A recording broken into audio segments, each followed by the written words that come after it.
Hello. Hello, hello. Hi, Keith, Paul, and Evan.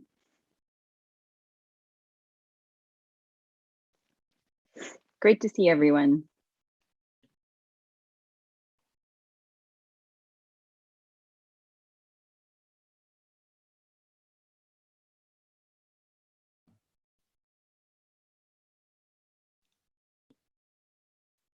Hi there, Liam.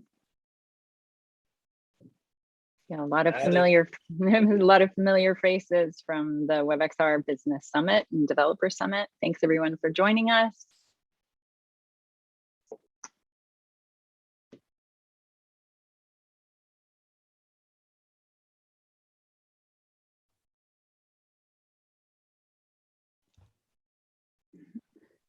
Welcome everyone. We'll get started in just a couple of minutes. We'll let everybody get locked in with their audio, and we'll get started with the WebXR Design Summit Town Hall. And please join us in some crowd participation. And I know they're going to be dropping in a link in the side chat. We'd love to know who's in the audience today. So if you can connect in and take some surveys with us, then polls, as called polls, surveys, we'll know a little bit more about our audience out there and who's listening today, and who's going to participate with us.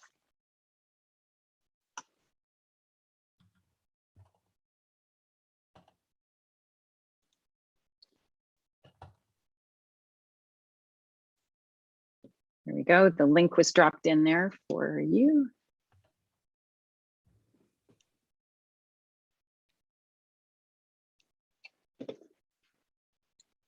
In today's conversation, we're going to be talking about designing WebXR. So there's some great conversations that we're going to have, and Kent Bai is our host. We're going to introduce him in just a minute.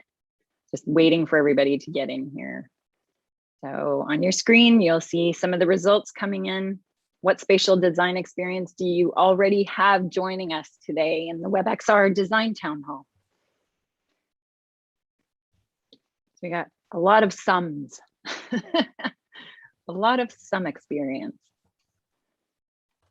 And I think if you already have design experience, that's why you're here today, because you're looking for some more knowledge on how to use design experience, spatial design for WebXR.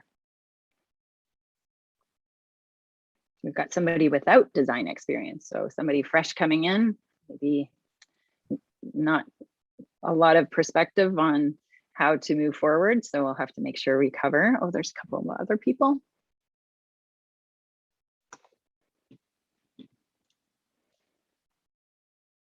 All right, well, maybe if Steve can give me the go ahead to start off, or we'll just give a few more minutes to have some more people joining us. We're at 20 people coming in.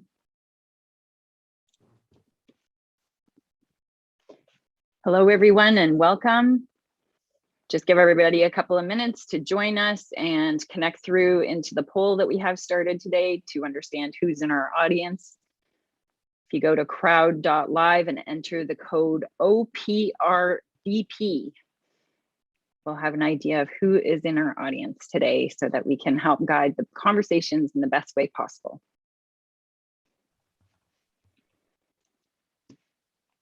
Looks like we have about just over 20 people joining us. Hello, everyone. Hi, Matt. Hi, Daniel. Yin-Chin. Hi, good morning. Hello, hello, welcome.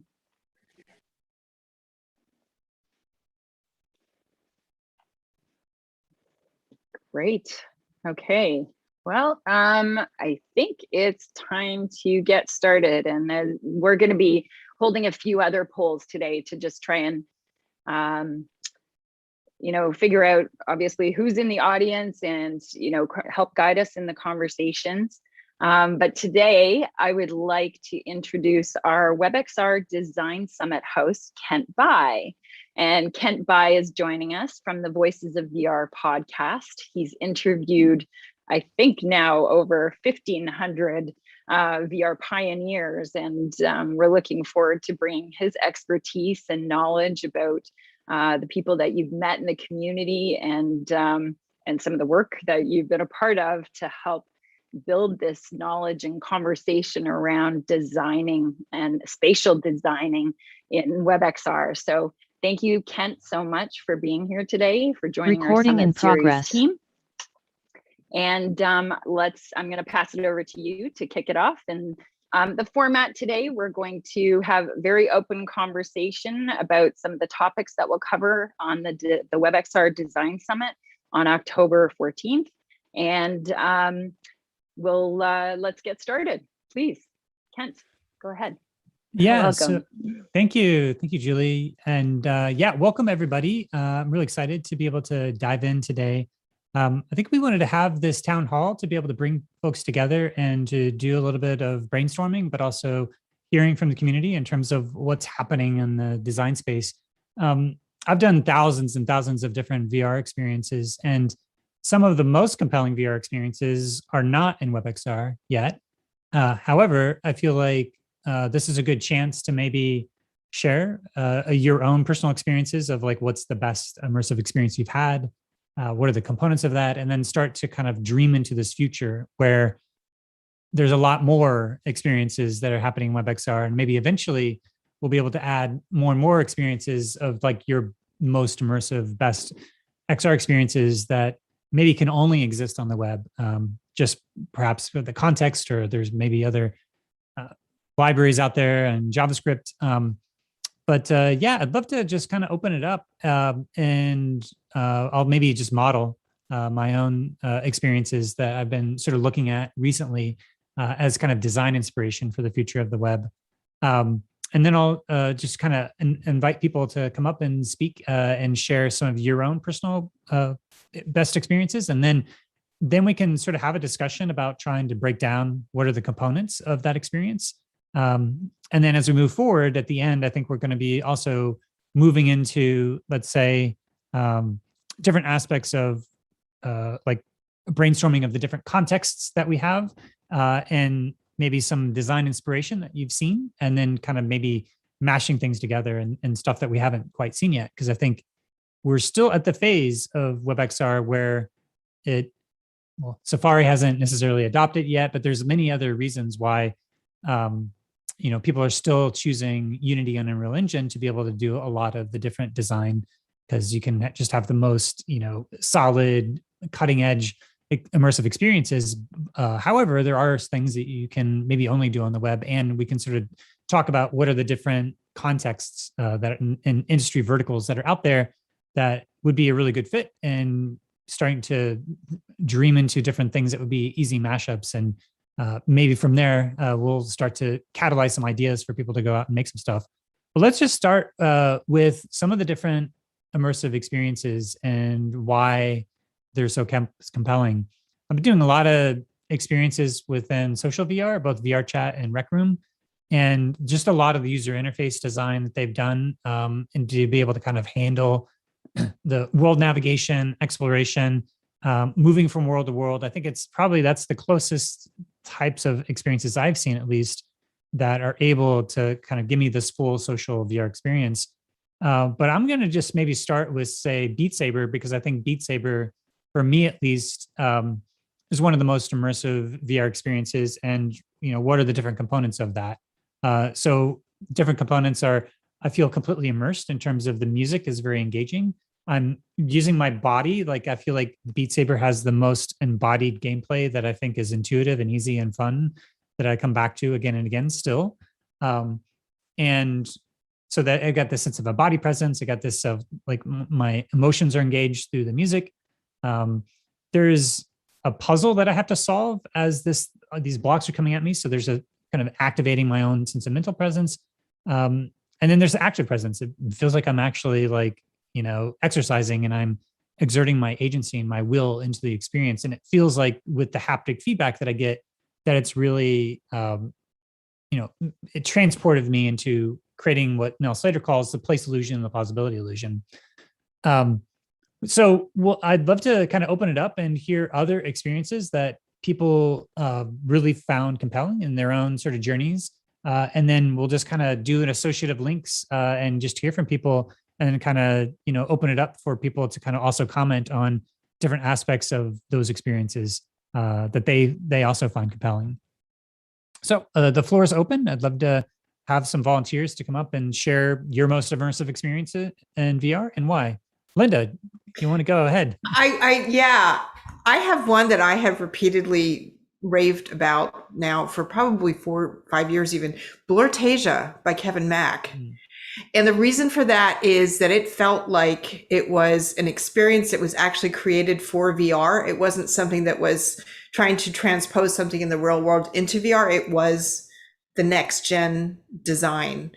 And it just blew me away, and it still does. I absolutely love it. So I know it's a little out there in terms of what it is, but it's very creative, and I love how it suits the medium really well. Yeah, the shaders in that are particularly amazing. Yeah. And Kevin Mack is an artist who he's a special effects artist who then went to kind of be a VR native artist to create something that could only exist in VR. And so, yeah, the amount of novelty that I have in Blurtasia, and the follow-on is Anandala, which then he took the blurts onto a whole other level. I'm not sure if folks had a chance to see that at the Venice Film Festival, but hopefully you'll be able to catch it, because that's some of the most engaging interactions with AI entities that I've had, and the way that it was responsive. And did a whole interview with Kevin Mack on Anandala, which has its lineage from Blurtasia. So you can check that out on the Voices of VR if folks are interested. And hopefully you'll be able to see Anandala, which is the next iteration. But if not, Blurtasia is generally available on Steam, and I highly recommend people go check it out, because it is one of those experiences that is VR native. And the floor is open. What other experiences have people had that they want to just throw out there? Oh, I got one. It's actually related to Beat Saber, but there's another game called Pistol Whip, which is a lot like Beat Saber, but you have a gun or two, and you're shooting people like on beats. It's not presented violently. It's kind of like abstract, but it has really good like set design. There's different themes, like going through even like a sci-fi or a western or a city or like a graveyard. It's kind of like John Wick inspired, and you get to do dodge moves. You get to dodge these kind of slow moving bullets. So it's also physically active. And it's like the Matrix, right? Yeah, it's like the Matrix. Yeah, the Matrix, John Wick, you get to be that type of character, and dodging bullets and shooting on beats. So it's not like a usual light gun game where it's about speed, but it's more about can you be cool about it. And yeah, so that has this really good experience that I got into.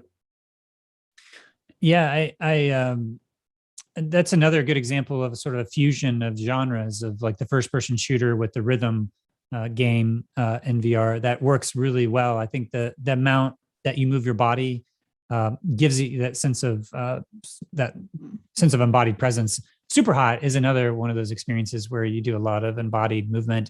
And there are some examples of folks trying to bring over rhythm games into WebXR, say Moonrider or Soundboxing, actually, by Eric Lorenzano, who that first came into Unity, but didn't, or it was on, it was in Unity, but it was on Steam, and never got into the Oculus store. Don't know if it was just the level of aesthetics or whatnot, but yeah, what I've seen at least right now is that what you get from the rhythm game experience in, say, Unreal Engine or Unity has for me at least been more compelling than any WebXR translation. And if you really want to push the technology, getting something like Beat Saber or Pistol Whip working in WebXR is a good sort of like pinnacle.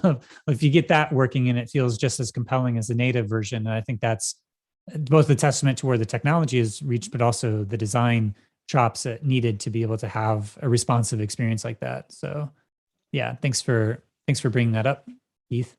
And if I can just jump in just quickly, I just wanted to mention that Keith, Dr. Keith Chan, who was the Polly Award winner for the Educational Experience of the Year, will also be moderating our lighting and textures panel at the summit in a couple of weeks. So thank you so much.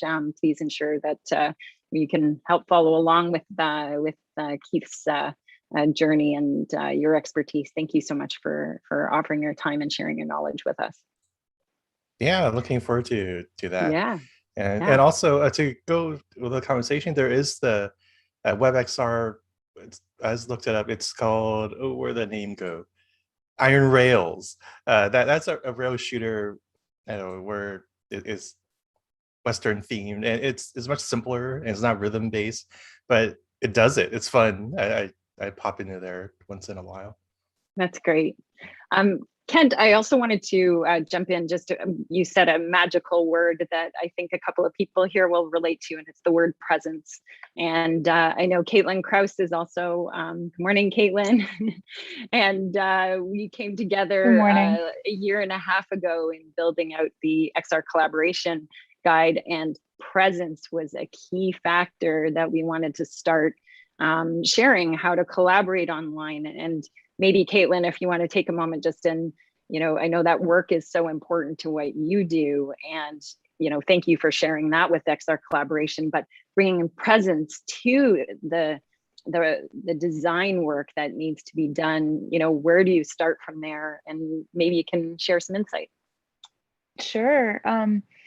Well, I think this morning, just really riffing off what Kent was sharing at the beginning, having that, I see it as almost like a tension when you're in an experience and you feel like you're invited to participate.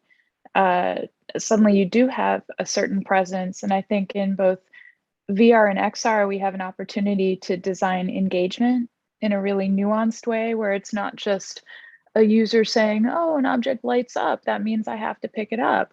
But we're playing with genres of storytelling, identity, questioning. I think presence, and I map this out a lot in the research and the publications. It really has to do with both a spatial awareness and also in an environment, feeling invited to really viscerally question both what's the opportunity here, to act on something, to impose your will on something. So it's happening in a way that I think involves some psychology and some physicality. And thinking about my own experiences, I guess just going back to the early days of discovery, I really liked this. It was an experience called irrational exuberance. Did anyone do this? It was in a Vive. Yeah. Ben Vance, Buffalo, or about I forget his something Buffalo something, but yeah, Ben Vance is an amazing piece. Yeah, what was your experience of it? So it was a great example to me. I think bringing up Julie's presence, that keyword. I was in a special VR room at the time. I was living in Switzerland. So in Zurich, we had made a room for VR. A friend and I, we were very intentional about having carpeted floor, and everyone who came in had to take their shoes off to use the VR space. And we had the walls, so everything was really enclosed. So you can imagine a cave. So rational exuberance for me was a cave within a cave, where I sat down on the floor. I was feeling the carpet in my physical body. Then I had the full headset on, and I didn't know what to do at first. I was just looking around me, and I feel like I don't want to give away the magic of the experience, but it was kind of like ping-ponging things off the walls. And when everything began to open up, I guess maybe I should give it away. You're in a cave where chinks start to open up and you don't know why, and you don't know where you are. And then you realize, and I see Sophia, maybe you've played this too, but you start to realize that you're in outer space, like you're in space floating on the inside of an asteroid. And as you play this game, you have a deep sense of presence because the sound is reverberating off the different polygons that are all around you. So I mean, to me, it was magic. And I know I focus a lot on wonder and awe, that was an experience where I felt wonder, awe, both a very safe kind of, I don't know, immersive and internal experience, and also this outward curiosity to figure out what's beyond the limits that I was confined in. What was your experience, Ken? Yeah, I had a very similar experience in terms of that. I guess there's two points I wanted to sort of follow on with what you said there. One is the engaging experiences that playing with contrast in some way. So this is the contrast between enclosed and expansive, and moving from one of those states to the next. I think in all designs are these trade-offs between consonance and dissonance, and you're trying to create sort of polar extremes and take people from one end of the spectrum to the other end. And I feel like this was one of the pieces that he was able to do that. And Ben Vance actually did some follow-on experiences that I did an interview with him that was sort of like the follow-on from Irrational Exuberance. And one of the things that he said in that was that, he sees the spectrum between order and chaos. And the order is like something that you know exactly what's going to happen. It's completely predictable. And in some sense, it's boring. On the other end is chaos, which is like no discernible trace of any order or patterning or trace of your agency. And it just, it kind of like feels just clutter or like noise. And the magic of some of where he was really trying to aim is somewhere in the middle, where you have some sense of what's going to happen, but you're constantly surprised by that novelty, and it keeps you engaged. And I feel like that is a design principle that is kind of playing with this surprise and awe and wonder, and having this mix between order and chaos that's somewhere in the middle, which is, kind of a tricky thing from a design perspective to really, even as a designer, this is what Kevin Mack is, really fine-tuned, is always creating this perpetual infinite novelty. So there was that. And the other aspect that was not as, I say, immersive as your experience in terms of the onboarding and offboarding, but this is another really important trend that I've been seeing in immersive design. When I go to film festivals, you are onboarded into the virtual experience. And a lot of times they'll have, like, actually when they were, actually physical film festivals, they had physical installations. So you would go into a physical installation to start to kind of enter into the magic circle of what about you're going to enter into. And that you see that a lot within immersive theater. But here, if you were already entering into a space that was kind of connected to the space that you're going into, and the reason why I think this is important is because as we think about the metaverse and going from one world to the next, you kind of want to create contextual portals that are able to help give you enough of the meaning or context before you go into that space. And so looking at things like the virtual market or other worlds like Rec Room that are starting to even build rooms that are kind of designed to kind of set the context to go into a portal into where you're going next. So I think your specific experience of that, having that sort of immersive space really primed you to have like even a deeper immersive experience than the one that you had if you were to just kind of go into the experience cold, or not a larger sort of art installation or room that's really connected to the experience that you're going into. Yeah, absolutely. As a designer, I kind of think about the metaphor of the hero's journey. And before you cross a threshold, where do you start, and how do you feel that invitation to go somewhere new, but also with a mentor to help guide you, or with some elements where you feel safely challenged, like some level of freedom, but also you understand at least, I think VR and XR have a certain lexicon for understanding as well. So you're kind of translanguaging into the new world with some of the elements that make sense, so that ideally you come out of an experience and you're back into your usual setting, but maybe with a new understanding or some kind of applied knowledge that you can transfer. I always find coming back to reality really boring after taking off the VR. I'm like, ugh, the world is so gray. Yeah. Hey, Evan, I'd love to hear more. If you're willing to turn on your camera, would love to hear more about your comment about Myriad, Glimpse, and End of Night. And what about those made you actually say that in the chat? Sure. There were different situations for each of those, and I apologize if they're unfamiliar to a lot of people. They were part of the film festival in Venice. But End of Night in particular, which broadly speaking was about kind of a person remembering significant events in their life from escaping from the Nazis in Scandinavian countries during the early part of the invasion. And the thing that really stays with me is moments of violence that we see violence all around us in the media, flat screen TV, movies, huge, video games, industries are built on violence. But to feel like I was on a city street and seeing a simple moment of physical confrontation hit me in a different way, and really kind of solidified that idea that there's an emotional component here, that when you're physically in a space with something happening, it affects your brain, it affects your physiology differently. And that's a level of immersion that I think is difficult to articulate and can only be felt.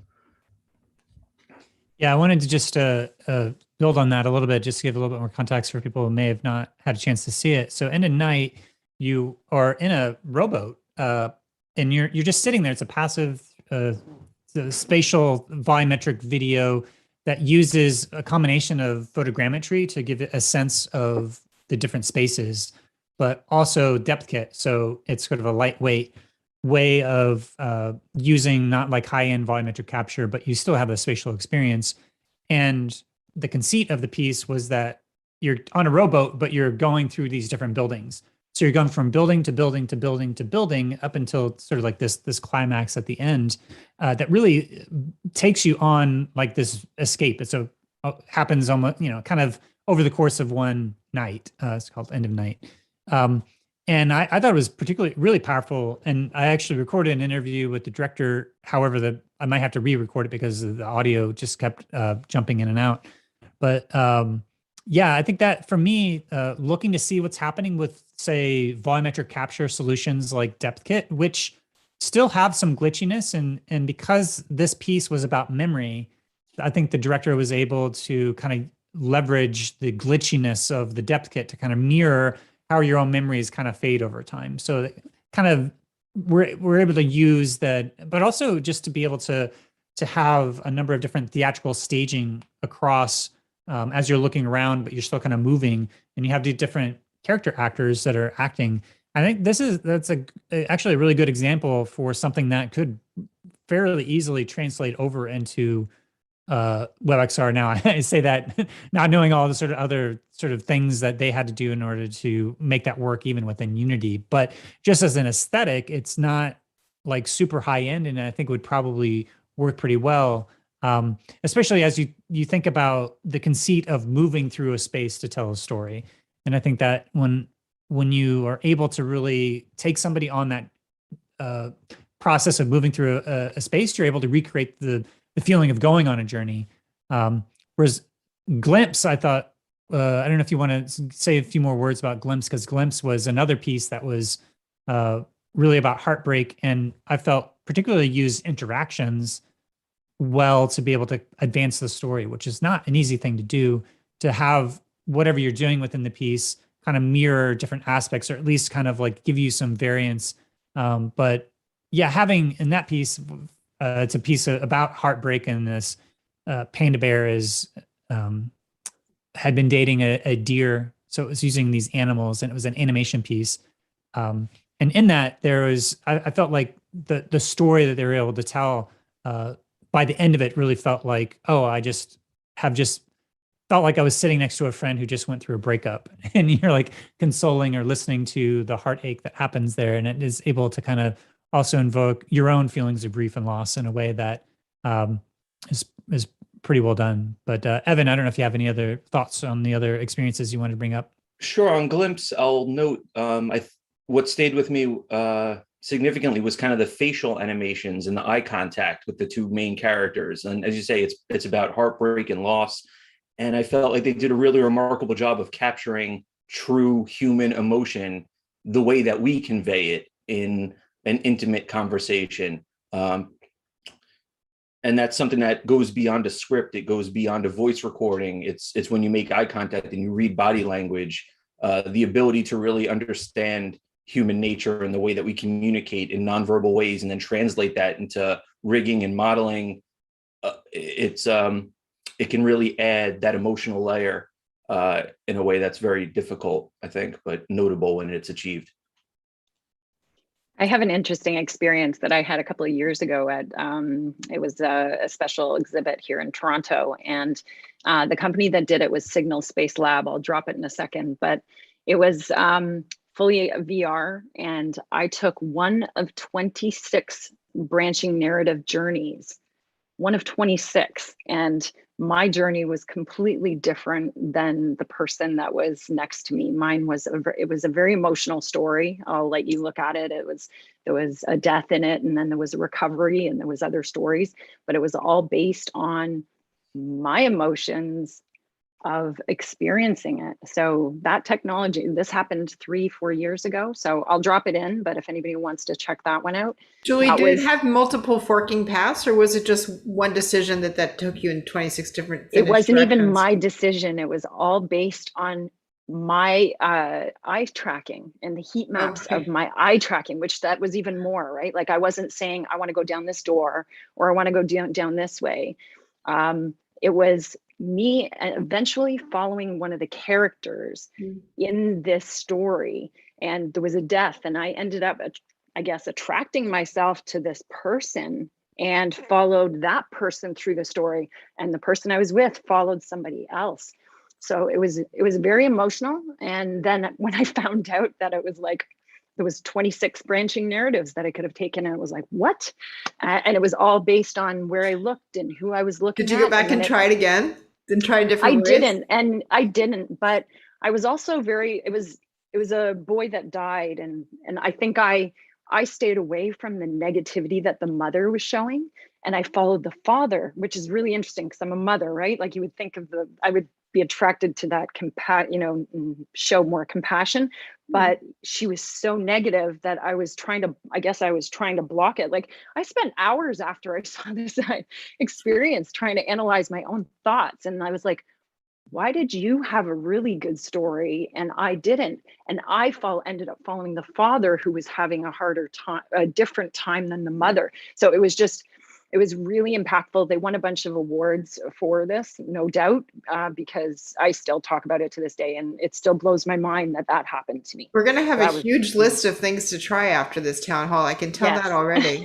That's what I was going to say. I dropped it in the link so you guys can try. This sounds like a homework assignment for everybody on this call. We could do a whole 2-hour town hall just on our own experiences with this particular program. So thank you so much, Julie. That's incredible.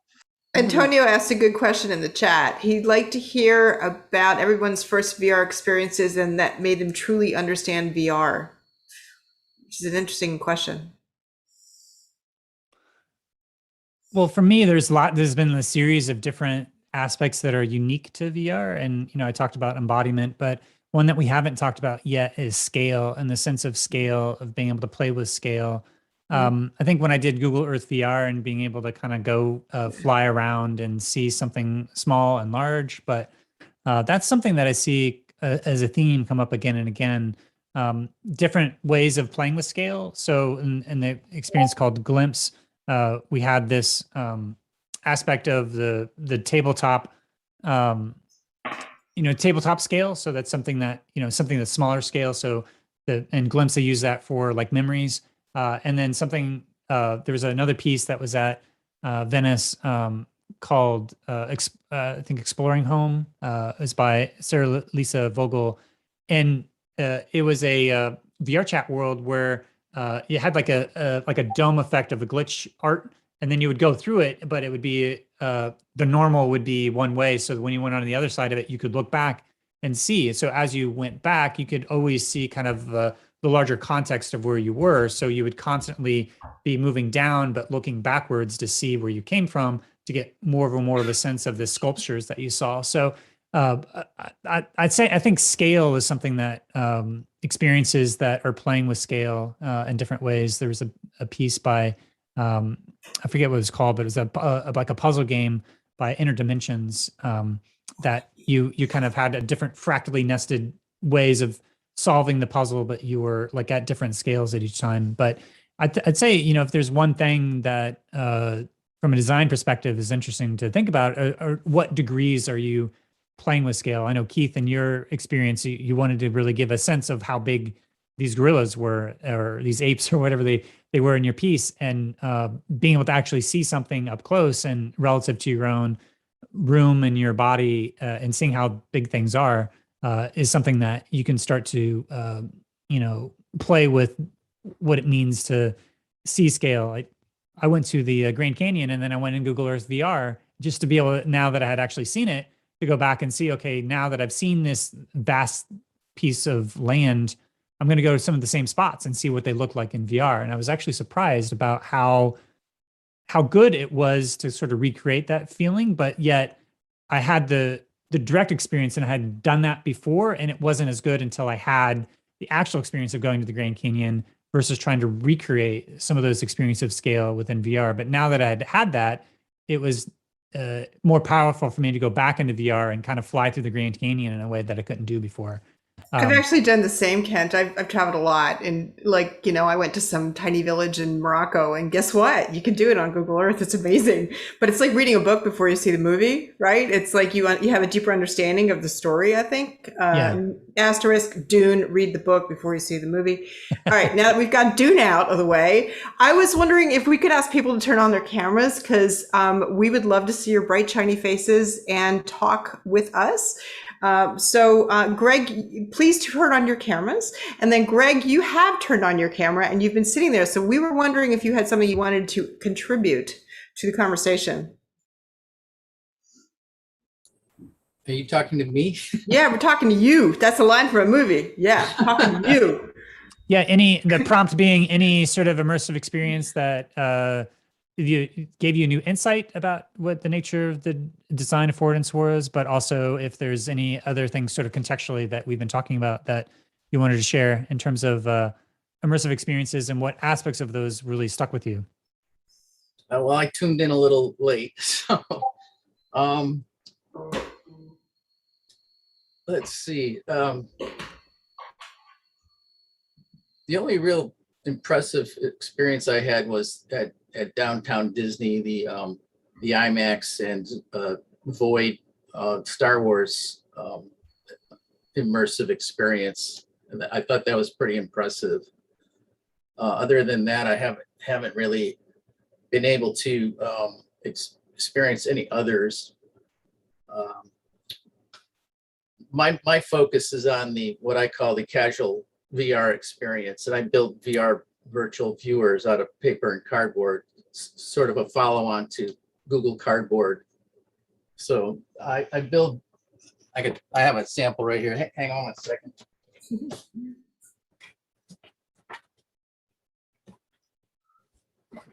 So I build these out of carton paper, and they're printed. They come in a box.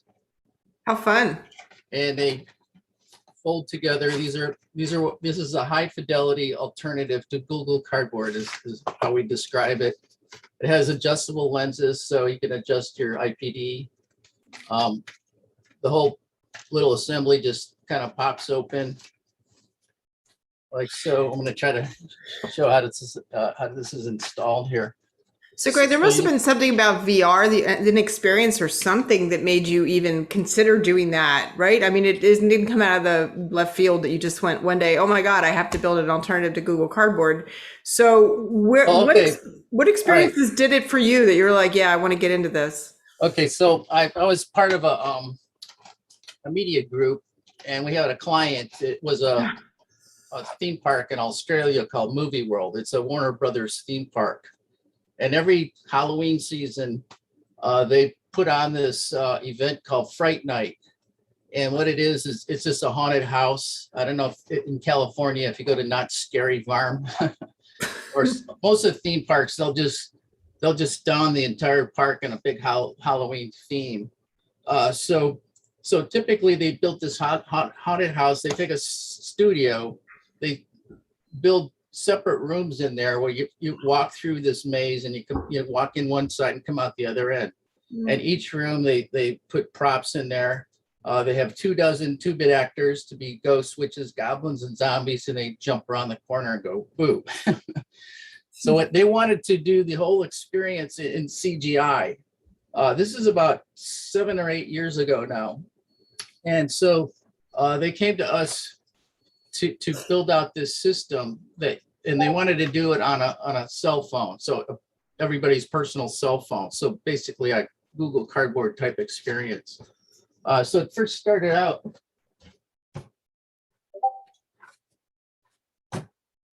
So I came to my current business partner, and this is the best that there was at the time, was these cardboard units, and they're pretty flimsy, as you see.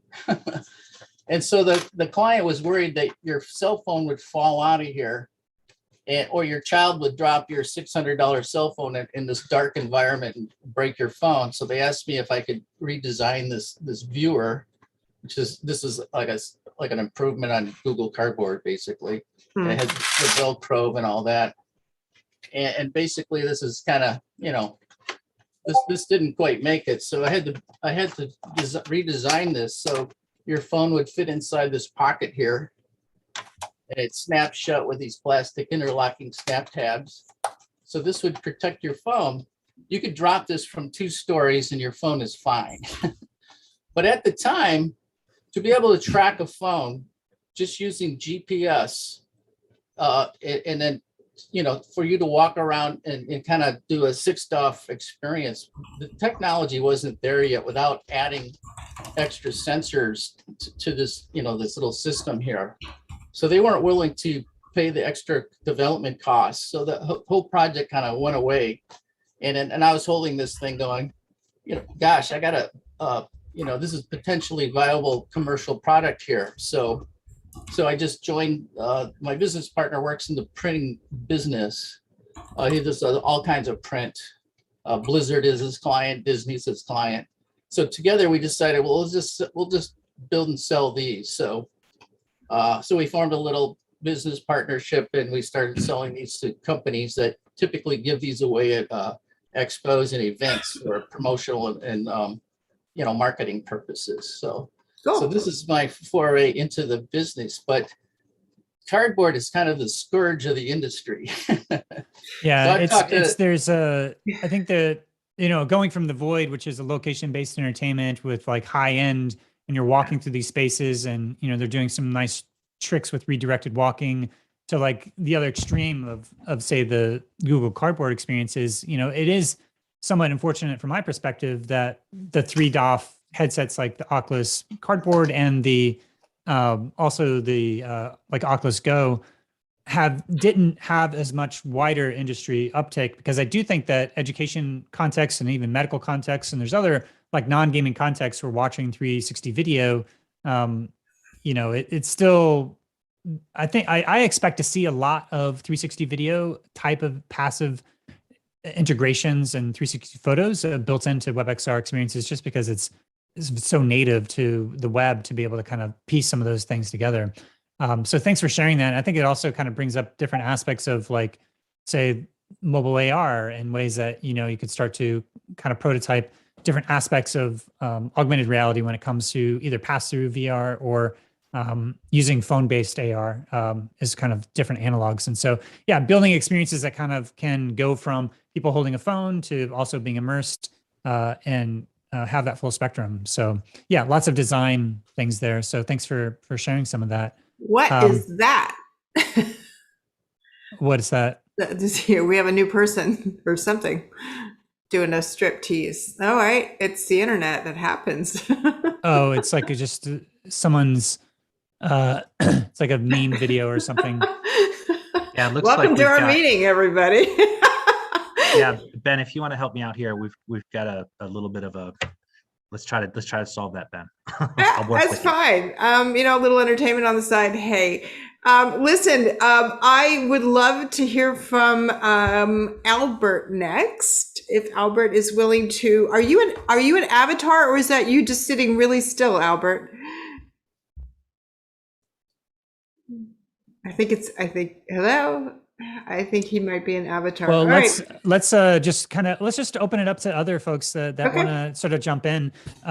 So other experiences that you want to bring in terms of either give you an insight or things that kind of stuck with you, and what were some of the components from a design perspective that were kind of interesting to kind of break down from a experiential design? I can share an experience that I'm dealing with from a corporate level and design, and this is a mobile perspective. So I'm going to turn the tables from the most immersive to the smallest, trying to design and build something, and opening this to conversation. If anybody else out there is working on this, is trying to design and build an immersive experience that fits into this tiny little box, starting with interactive 3D and building out that heads-up display that's going to control everything, as well as those interactive configurations that are going to bring that presence, bring that storyline, bring that design together. So really, you know, from my perspective, I'm building metaverse applications with our game engine, and this is something that I'm dealing with to design and build these experiences for WebXR. So anybody else with insight into this, we start with a storyboard and literally frame by frame on what each frame is going to look like, with the buttons that are going to control everything, and that storyboard has to be approved before we go to production. But any other insight out there that covers mobile WebXR? Just a quick comment, and I'd love to hear other thoughts and design insights, is that a lot of people are either coming from the game design world, which is much more an iterative process where you don't know how things are going to play out as you develop the game, because you have to play test and iterate constantly. So you're just constantly trying to make sure that the interaction is compelling. And in order to do that, you have to just focus on that. And then the other extreme is, say, filmmaking, where it has a script and everything's laid out, and it's kind of like the metaphor of building a building in architecture, where there's pre-production, production, and post-production.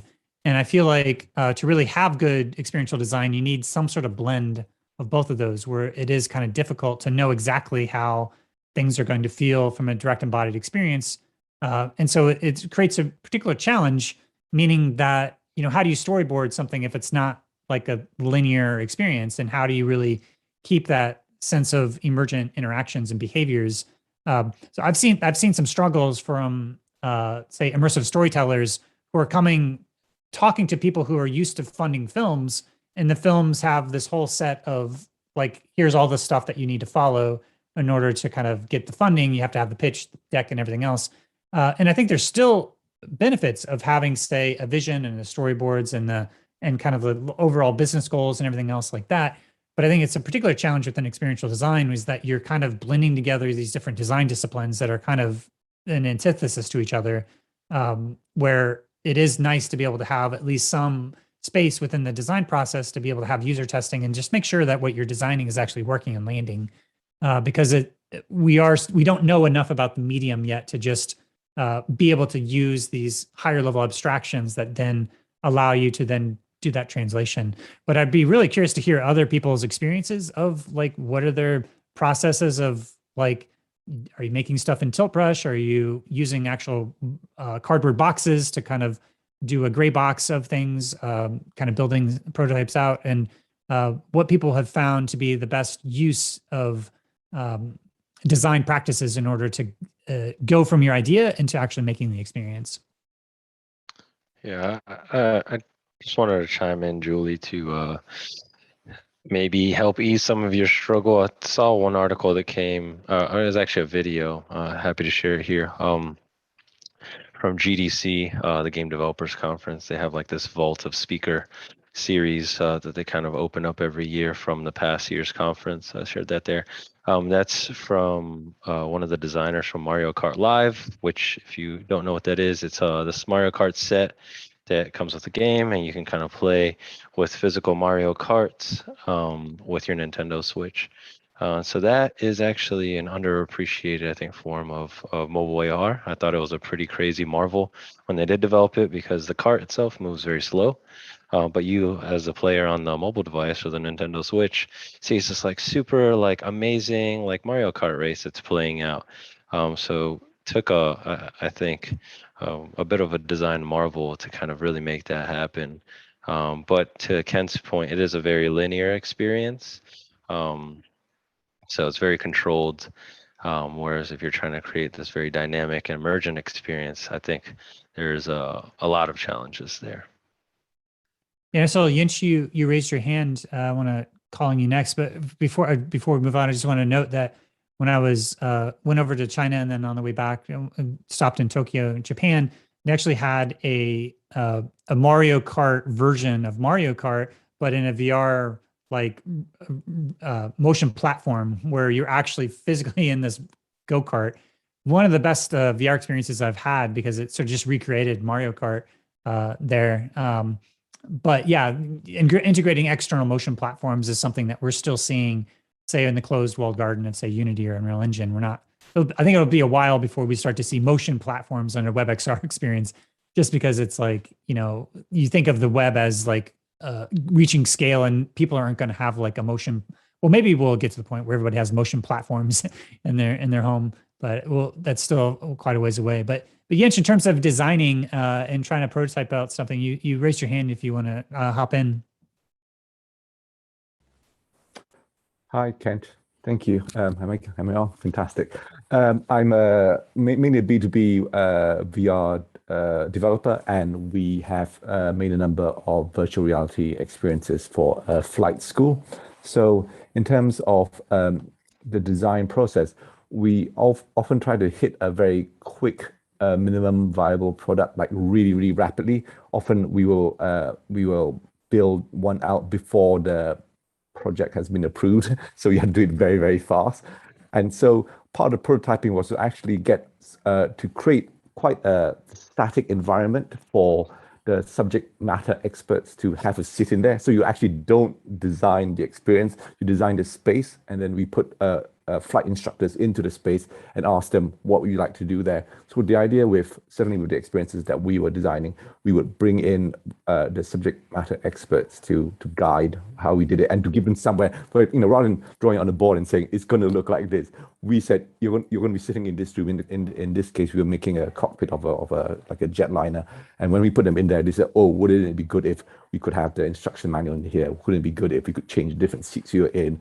Wouldn't it be good if we had like we could test ourselves over the steps and stuff? So in a lot of ways, we sort of try to bring the immersion in as early as possible, and then to bring the experts in to try to use it. So that's like one part of the process that we use to try to, because in a lot of ways, as we mature the VR industry from being wow to being how, as I call it, then we start increasingly noticing that we exist to solve pain points in existing processes, certainly in the B2B space. And understanding the pain points is often quite hard to absorb as a VR developer. You tend to have to draw on the pain point or interview them or try to show them technology to see what they need doing. Because as much as we like to build all sorts of fancy things ourselves, really, as a problem solver, my company is a really B2B company. We are mainly led by what people need solving. And so we try to create immersion very early and let the interaction be formed around the needs of the user. That's the process we found with our design. Yeah, I think there's one reaction I have to that is just thinking about architects and architecture, how they have blueprints where they're able to kind of map out what the design of a space looks like from the top down. And one interesting thing that I've seen at, say, the virtual market, which uses a lot of building out spaces for people to walk through to be able to buy different goods. It's sort of this translation of like what a mall would look like, but being able to take it out of the mall context and take you into these wonderful worlds that you're able to use and for VR. And this past year at the Virtual Market 6, they were able to have a lot of the concept art. So you would go through the world and then you would have an opportunity to look at the art that they used to be able to use as design inspiration to actually build stuff out. And it was amazing to me to actually have the embodied experience of the place and then look at, oh, here's what they did to be able to actually map this out. And Dan Meeks in the comments, you were talking a little bit about the different tools that you're using, the spatial tools. I don't know if you wanted to hop in and just sort of speak that in.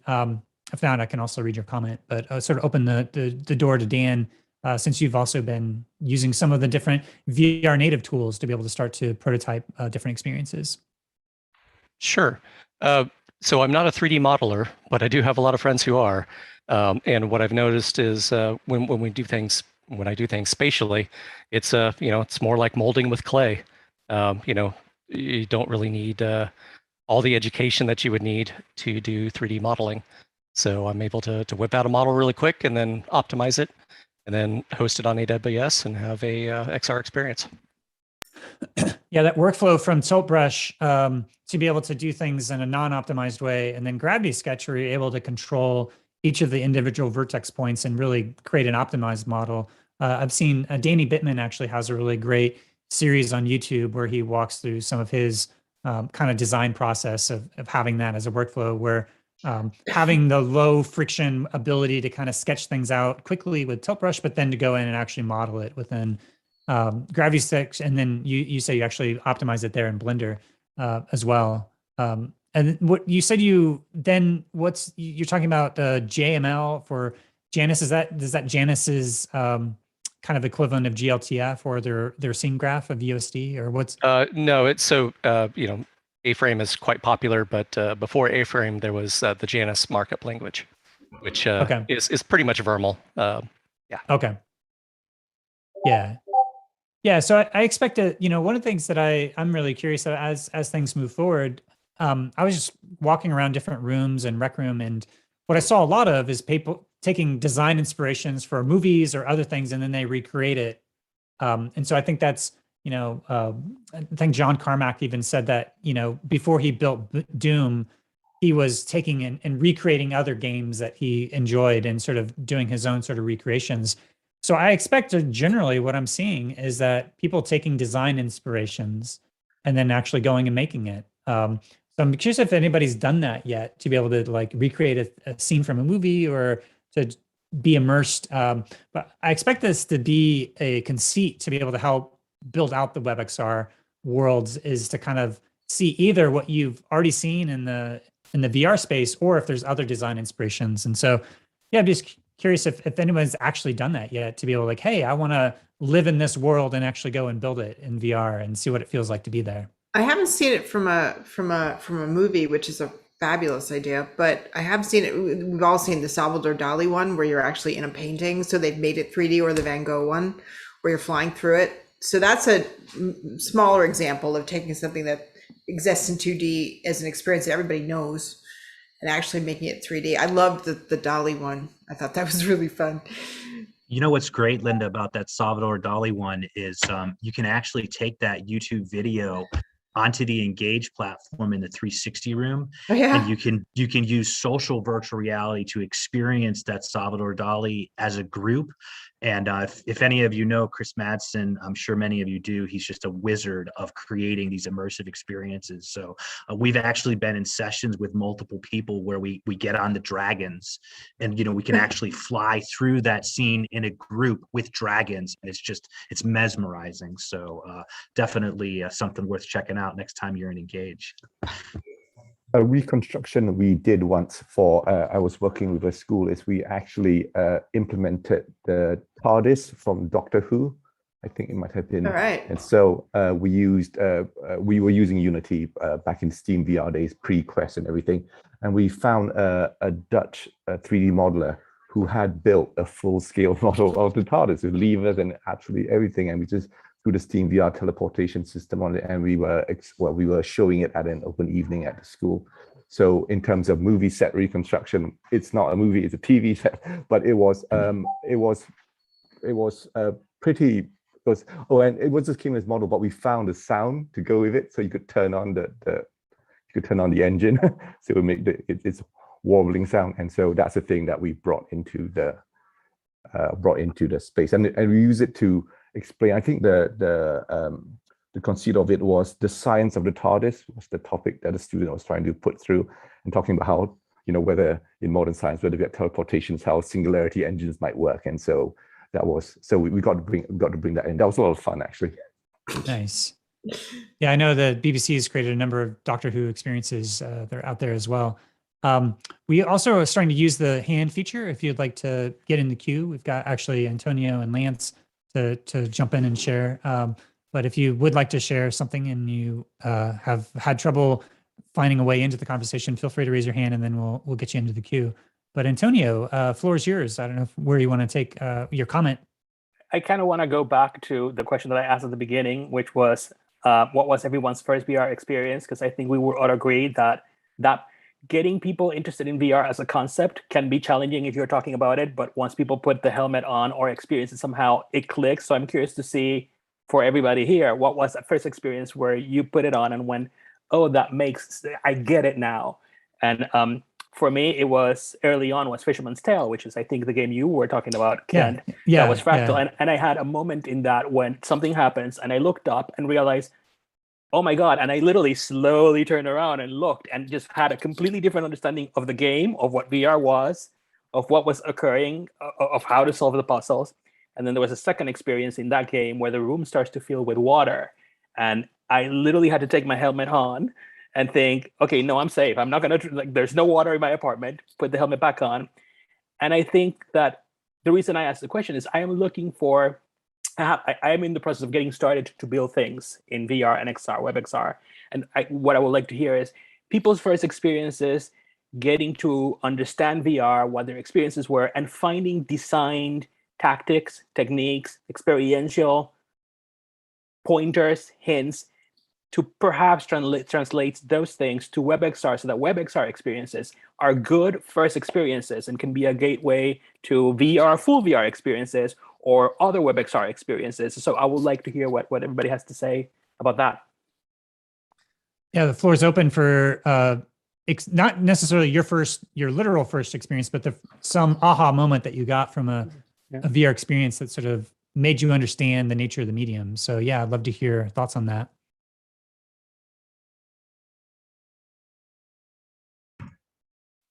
Looks like we've got Lance with his hand up. If Lance, you want to go ahead and open your mic, turn on your camera. Yeah, sure. I'll skip the camera for now. But yeah, I was raising my hand as to the like fan art content creation that can be done in with certain VR tools. But I can do the aha moment as well because I think the first one for me came the first time I was in VR chat.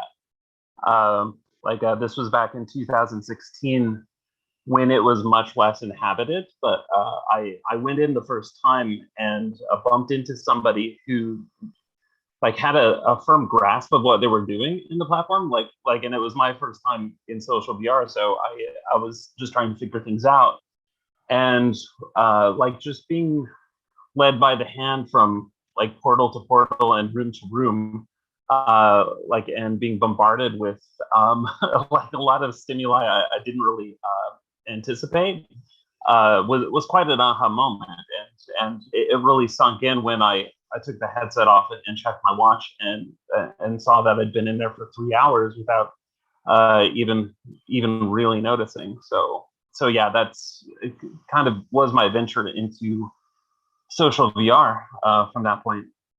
But as for things that I was inspired to create within VR, I use Rec Room tools a fair bit for both for rapid prototyping of certain ideas, but also if something catches my interest and I want to try to recreate it, I can do it pretty well by now. And one that I made this year was MC Escher. I was taken with the with MC Escher and how he plays with space, and wanted to see how I could do with rebuilding the eternal waterfall and things like that of inside of Rec Room, and yeah, built an eternal staircase and all of that, and yeah, it was quite an experience and a privilege to be able to live within those worlds, at least within my own imagination. But yeah, no, that's all. Yeah, I just wanted to sort of elaborate on that Rec Room point, because RecCon was this past weekend, which was their second conference, and it was an opportunity for them to show a number of different booths that showed what's happening within Rec Room, both from a community perspective and the world building that's happening and the games that are happening in the different clubs, but also the art that folks are creating.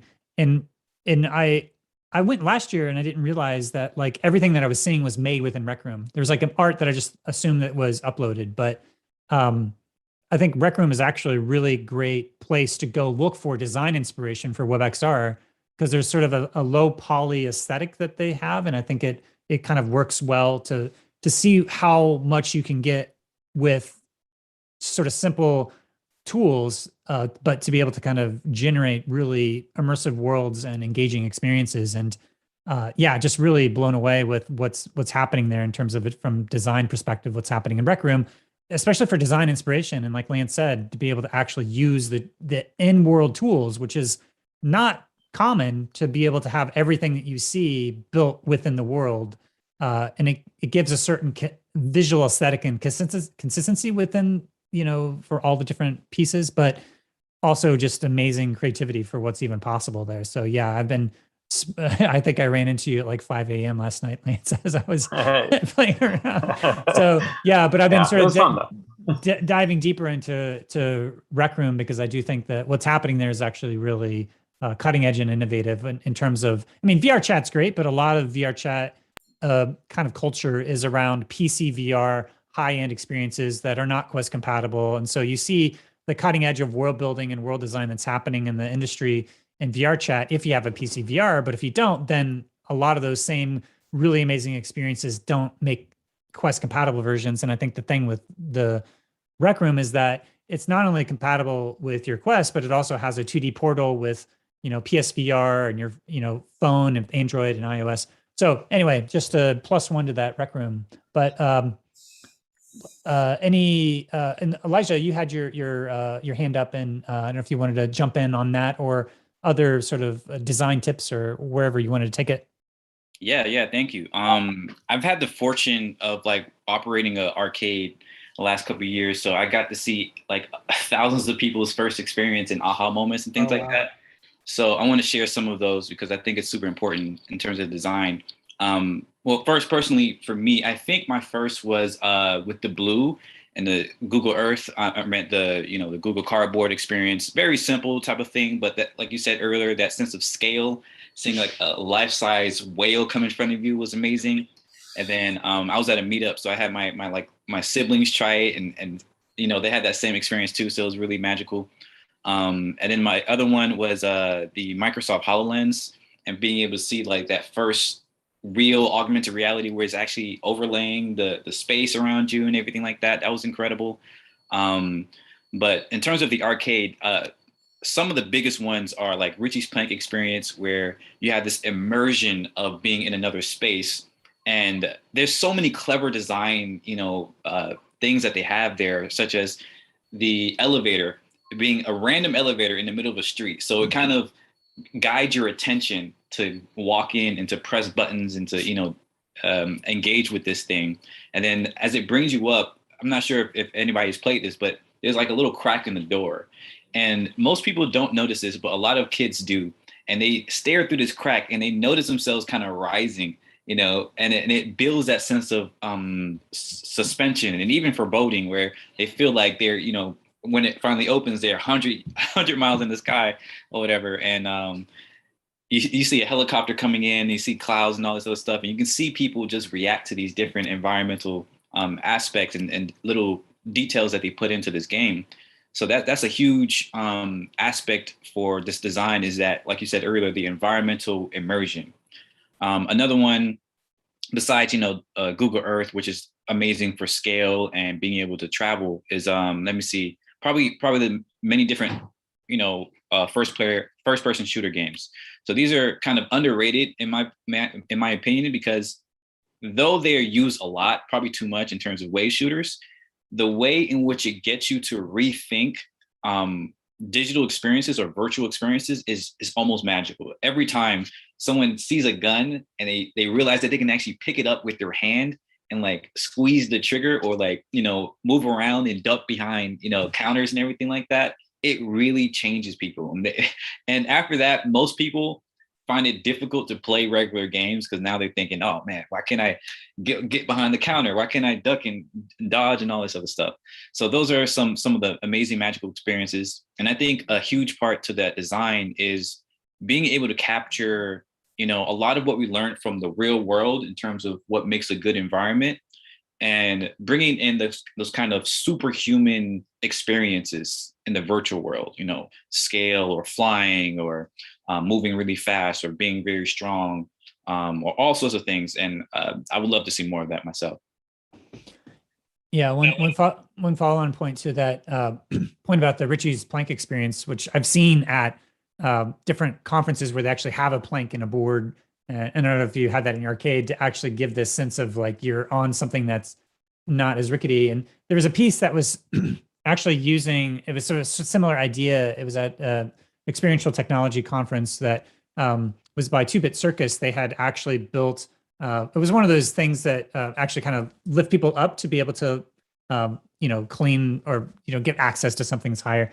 And so I saw people doing it. I was like, oh, that won't be such a big deal. But once I got onto the thing and it was actually moving, it was interesting to see how there's like triggered in my brain, like you are in death-defying danger. Please stop what you're doing. And like, to be able to actually kind of like jump off was the whole conceit. But then once you jump off, then the whole illusion of the presence is broken. So yeah, I think the Richie's plank experience is kind of like maintains that sense of presence.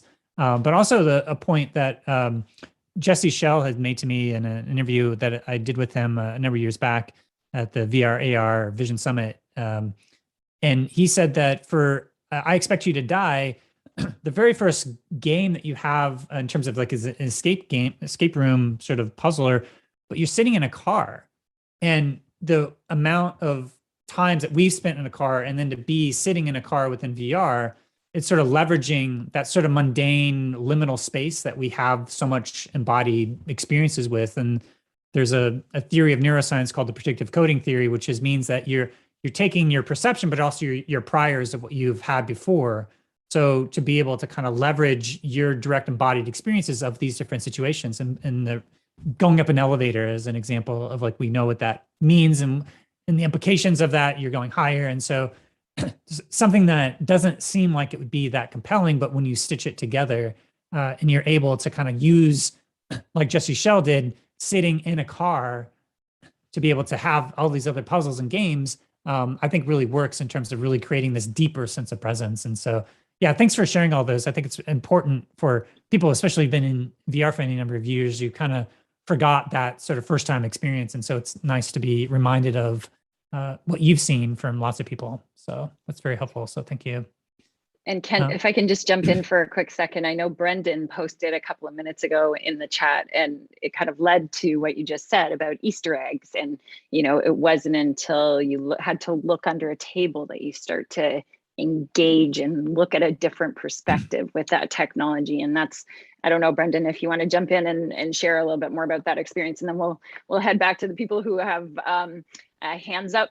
But while I have the stage, I just want to take this brief moment. We're at the just after the top of the hour, but to thank our sponsors, our system sponsors, FutureWay, for supporting us through this summit series. Thank you very much. Let's continue back to the conversation. Brendan, over to you. Let's talk about Easter eggs and how you got underneath that table. Oh, thanks. I mean, for me, it is just, and I'm loving hearing what everybody's kind of talking about. So I keep putting my hand up and being like, no, this is far more enjoyable.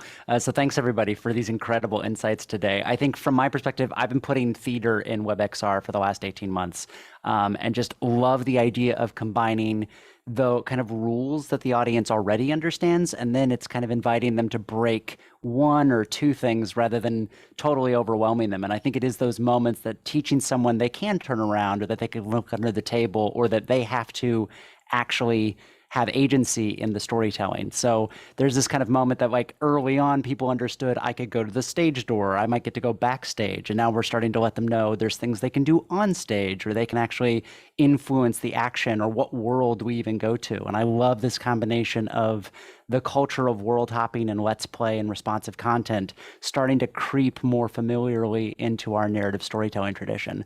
Not to mention the accessibility it opens, because most people have not felt invited to our kind of Western idea of a theater where you sit in the dark and shut up, but something that you can actually participate in and be a part of the story. I think is just an exciting invitation to so many new communities and so many new artists. Yeah, and Brendan, I know that you've been both experimenting with WebXR in theater. So I went to, what was the name of the show that you put on? The first one and the second one? We did Onboard in March, and then we did it again in July, and we're about to do it again in October. Okay. Yeah, so I had a chance to check that out. So yeah, I think there's, the Fifth Wall Forum and just generally the realm of immersive theater and escape rooms. There's this kind of like immersive embodied entertainment and the fusion of theatrical principles with embodied immersive, agency to be able to locomote through a space. So yeah, I think that's another exciting intersection to see how theater and immersive technologies, immersive storytelling are blending together. At each film festival, there's usually at least one or two VR chat and social VR pieces, and being able to use Mozilla hubs and be able to do some of those experiences within WebXR, I think there's a strong argument to see, okay, here's the different types of stuff that you can take these principles from immersive theater and immersive design and start to mash them all up together. So I'm excited to see where that goes, because I think that the social interactions, at least for me, is a big draw into making something a really immersive experience, and you're able to do that within WebXR, which is amazing. Which reminds me of the Secret Sky concert that was using WebXR and be able to actually have a concert experience they have their own WebGL kind of framework, but something like that eventually to maybe get optimized enough with hubs to be able to recreate something like Secret Sky. So yeah, lots of really interesting threads there. But I want to do the two hands, and then I want to sort of ask the question to kind of bring us home in terms of the future. But let's wrap up this phase of these discussions with Yinch and then Keith. Hi, thanks so much, Ken. It was so good to hear you mention about Rec Room and how you had a good experience there.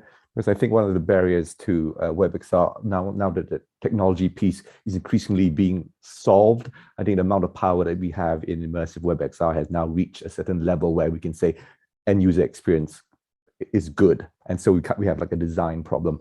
And one of the things that I think Rec Room does really well is to encourage what I call casual creatorship. The idea that you don't have to be an expert at something to be able to make stuff in it. It's how all social media works as well. You don't have to be, you don't need special equipment or special software. Your phone will do it, or your computer will do it, or you just type out a tweet and stuff. And so I'm really keen that we find the right set of tools that sort of challenge, but the right sort of tools that bring in people who are used to making things. So it's focused around them making things rather than worrying about code and stuff, because the pool of people who can code versus the pool of people who have a vision for an experience they want to create is much bigger. And the other thing I think is in terms of making sure that we balance between what came before in terms of expectations of what people used before against what the medium can deliver. Because if you go too shallow, people will say, well, this is so immature versus like a game console. But we go too steep, then people have not enough hooks. There aren't enough cues for them, not enough familiarity in terms of embracing the new thing. It's too much of a shock to the system. And as a WebXR developer, one of the things that we are working on is a ski game. And we talked about VR a lot in general, and I just want to mention a thing about WebXR specifically, which is that lots of WebXR experiments are like experiments. They feel like tech demos, big tech demos, but really tech demos. And one of the things we're trying to do with the game we're working on is to bring in some of the expectations that people have for console games into a WebXR game. So we are making a skiing game, which obviously has the skiing built in. There's leg tracking using a standard set of Quest hardware. But before you go onto the slope, you arrive at your resort in a helicopter. They fly you in on a Black Hawk. And then you go into the you go into the equipment room and you choose your equipment. So in the case of the thing we are making, we are trying to carry over some of the expectations people have with console games into WebXR, and that way you're not asking to learn a new thing. You'll say, oh, this is a game. Oh, I arrive with a helicopter. Oh, I choose my equipment. Oh, I'm going up in a cable car. Oh, I'm skiing. So to try to use some of the cues of familiarities from the other ways to use video games into WebXR to sort of gently ease them into this new practice. Anyway, so that's one of the design choices I've made. Yeah, a couple of quick points on that is that, coming on a helicopter and going into where you're going is a really nice conceit to be able to set the context of where you are. Because a lot of times when you go into a VR experience, you're just thrown into a room without like, how did I get here? Where am I at? I think within the virtual market, some of the more compelling experiences that I saw were like the rooms that you're sort of on the balcony and you're looking down on something that you're about to go into. And so being able to get this kind of overview, either from what you see up high or seeing down low, kind of having an overlook that then you sort of dive into it. And then the other point about the rec room, which I guess coming from a lot of the wider VR experience worlds, people using all the 3D production pipelines of Blender, Maya, Unity, Unreal Engine, is that there's a certain graphic fidelity that you get used to what's possible, and then you go in the rec room and you're like, okay, this looks terrible, or it looks not as good as it could. But what I'd say is that what Rec Room is doing that I think is interesting is that everything that's created in World by creators is created by creators. The Rec Room originals are bringing out external assets, but other than that, everything in the world is created in World. And so there's a bit of a process of you learning the design conceits of like what is possible and not possible, and then sort of judging it based upon that more relative scale in terms of the amount of creativity or work it took to be able to create something that could have been created elsewhere, maybe easier, better, or simpler, but it's creating that sort of user-generated aesthetic that I think actually, once you start to be able to learn those different limitations and what's possible, and then on top of that, they're able to do lighting in a way that VR chat can't, because they're more optimized in some ways. So they're able to do more moody lighting effects within Rec Room that I haven't seen as much. And so I think that's another reason why I recommend folks go see what's happening in Rec Room, just in terms of design inspiration, because some of the stuff that they're able to put together, it looks better than some stuff that I see in certainly Quest Worlds on VR chat. And, as good as any Unity-based stuff, the levels that they're able to achieve there. So yeah, Keith, I know you're going to be talking about lighting. I'm looking forward to actually hearing more about that. But yeah, you had your hand up. I didn't know what you wanted to contribute. Oh, sure. Just some tie-ins to what we've been talking about. And glad you brought up Rec Room again, because going with Antonio's question, that's one of my first really formative experiences that mentioning Rec Room kind of jogged in me. I was just tossing a ball with a guy in Rec Room, and I was like, this is the coolest experience. Like, this guy, he sounded British. I was like, the technology that allows this to happen is just incredible. So that really stood out. And I also want to talk about Elijah's point about kind of rethinking interaction and stuff. I had an experience like that in a game called Sorrento. It's like a cyber ninja game, and you have different moves and flips and stuff you could do. And one of the commands is like crouch to floor slide. And I was like, okay, where's the crouch? Which one is the crouch button? And then Larry's like, like, that's how you floor slide. I literally crouch and you slide across the floor. So yeah, there's some things that got brought up in me in this discussion. I think that's an interesting point. We had this conversation last week at XR Women when we were talking with our gaming panel and discussing the user interface of engagement with these different experiences from WASD on your computer and moving it to a controller where, my kids, they know how to control, with the left hand and the right hand, but the older generation doesn't so much. And how we build these experiences with that in mind, of the different generations used to controlling things in a spatial way compared to, the traditional keyboard left, right, straight, forward, as opposed to moving your direction and having that different perspective. So that was a big conversation about that day, was just, how do we educate this next generation, or this next generation is okay with it, but the older generations isn't. So how do we, balance that user experience out? Yeah, that crouch. What's the crouch button? That's an anecdote I've heard many times actually from gamers because that is a conceit within gaming, and then we actually move your body to crouch. And so yeah, those different design patterns I think are yeah, just interesting. We haven't seen as much of stuff like that in WebXR yet, and we'll be getting into that here in the next phase. But before we go there, Sophia, I don't know if you had your hand up, if you want to jump in. Yeah, why not?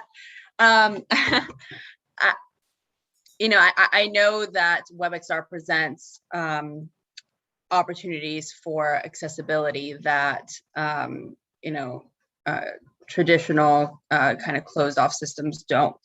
But in terms of design, I'd love to hear from you or anybody else if there are design considerations specific to WebXR that help with accessibility as well. Well, I think, so just having WebXR in versions that are in like a 2D portal view into a world within itself is an accessibility feature in terms of people having access to the technology. I mean, accessibility for XR is a whole other discussion in terms of if people have either sort of sight or hearing disabilities or locomotion. Locomotion is the thing that I hear a lot in terms of a range of different comfort options. If you do have locomotion, then having a range of different things of like, some people are perfectly fine with smooth locomotion, but other people really need that teleportation because they get motion sick. So people are at different level. Like when I first got into VR, my accommodation for movement was very low. And so I would get very motion sick, but over time, my body learned how to, deal with it. But there's still things that I get motion sickness triggers. But I think, the thing that I just wanted to point out just in terms of the accessibility, and I think the WebXR is like Rec Room, again, is a good example, also VR chat, of being able to have an experience that is kind of designed for VR native first, but then gracefully degrades down to having other people who are able to still have access to that experience, but maybe not the full experience, but they're still able to have enough of an embodied experience that feels like natural. And I was at the RecCon, I was on my Quest, I was talking to somebody who was on an iPhone 2D, and then someone else was playing on their PlayStation. And we're all sharing a social space together, talking to each other. And I feel like how many other experiences have I had in VR where I'm fully immersed and there's other people that are not in VR, but are able to still have a certain level of interaction that feels equal in terms of, I'm able to move their hands and they're not able in quite the same way, but they've had quite an evolution of how to get to that point of making it feel like I'm talking to someone in Mozilla Hubs. You sort of feel like you're a frozen zombie versus, being able to actually have like these different ways of moving your hands around or making it move the body and animate it in a way that actually makes it feel a little bit better than having just sort of a very clear as to who's in VR and who's not. It's not always as clear as people who spend enough time there can clearly tell the difference, but that's at least what comes to mind. I don't know if other folks have anything else that or if you had any reactions. Ying made a good point in the chat where he said it might help enable like the older generation to kind of break those barriers to want to explore the opportunity of WebXR. Like even if they're not in a headset, I can move my mouse around and my control, my keyboard controls around to kind of see what it's about. And it'll help introduce the concept of this to, people and demographics that wouldn't traditionally even maybe want to get into a VR headset. And I'm curious, as we move forward into this, if the things like the locomotion and the interactive controls from the user's perspective, if that's going to alter and change based on the people that are interacting with the environment. Like, is the way that we enter immersive spaces on our computer and interact within it like the best way? I'm curious to see how that evolves, and how that evolves dependent on the user as well. Yeah.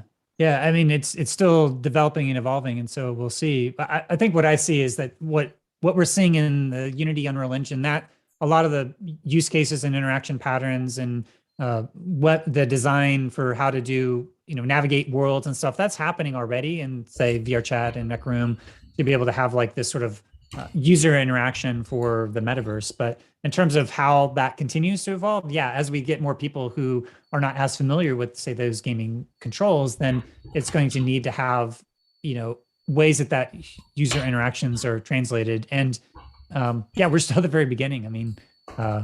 So I think my answer is yes. Obviously, it's going to unfold and evolve and change, especially as we take in the design insights from all these different disciplines.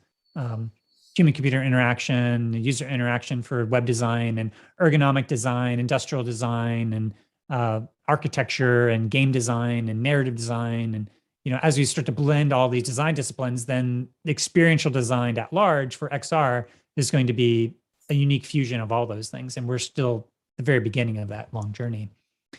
But as we start to kind of enter into our last phase here, I wanted to take it back to more of a kind of future dreaming, let's say, like, let's think about some good experiences that don't exist yet in WebXR, but actually would be good WebXR experiences based upon other prior experiences that you've had. Whether that's a certain industry or domain, education or medical or a game or whatever else. So if there's an example of you say, hey, if we do a mashup between this and this, that would be a great WebXR experience. It would be doable as a weekend project or a month-long project. And I'd love to hear just some brainstorming there because, just from design inspiration, maybe your idea someone will pick it up here and go make it. And we'll start to push it forward. Yeah, Steve. So I'm gonna jump in real quick here. Down here in Central Florida, 2 weekends ago, we actually had a sponsored Galactic Space Jam that was sponsored by the Florida Space Program, and a 48-hour hackathon. I don't know that any of the developers at all were looking at WebXR, and I feel like there's a huge opportunity here. And just to sort of throw a plug out there, Indianomicon and the Armed Forces are doing a game jam in November as well. So I can put some information about the Armed Forces hackathon, but yeah, I would love to see some people using WebXR to kind of do that 48-hour rapid prototype. And this again is going to be sponsored by the DoD. So exciting opportunities. And Steve, while you have the stage there, we're going to throw another crowd purr up, right?